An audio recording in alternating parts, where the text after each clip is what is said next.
बीते 2 दिनों की भारी बरसात के चलते राज्य के कई गांवों में काफी नुकसान हुआ है। उत्तरकाशी के कई गांवों में खेत बह गए हैं, पैदल मार्ग क्षतिग्रस्त हो गए, कई छोटे बड़े पुलों को नुकसान पहुंचा है। जिले के डूंडा ब्लॉक के नाकुरे गांव के रास्ते बह जाने से ग्रामीण परेशान हैं और खुद ही रास्ता तैयार करने में जुटे हैं।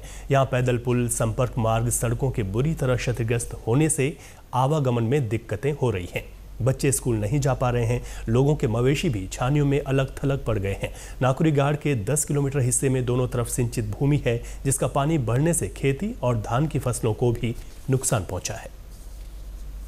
ये खेती कम से कम 50-60 नाली बह गई है और पुल भी, जो हमारा पुल है वो भी बहने की कगार में है और उनसे का जाने पैदल रास्ता है, ये भी ख़त्म है। अभी हम सिंगोट से, मांगली सेरा से, मलान गाँव से और भाटू सेरा से, सभी जगह से आ रहे हैं। कई लोगों की खेती सब ख़त्म हो चुकी हैं और अगर ये सिंगोट में 3 पुल, जो हमारे एक पौराणिक पुल है, पैदल मार्ग है, पैदल यात्रा चलती है, जिसमें कि सेम की यात्रा भी चलती है और पुल भी हमारा ख़त्म हो चुका है और मोटर पुल भी वहाँ पे ख़त्म हो चुका है।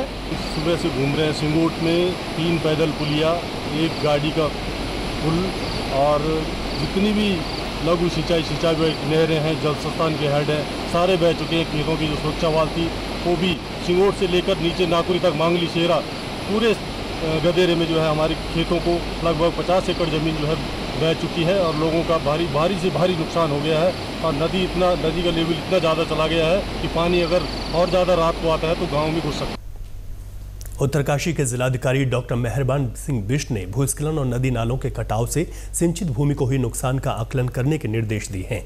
साथ ही अधिकारियों को राहत और पुनर्निर्माण कार्य तत्काल करने को कहा है।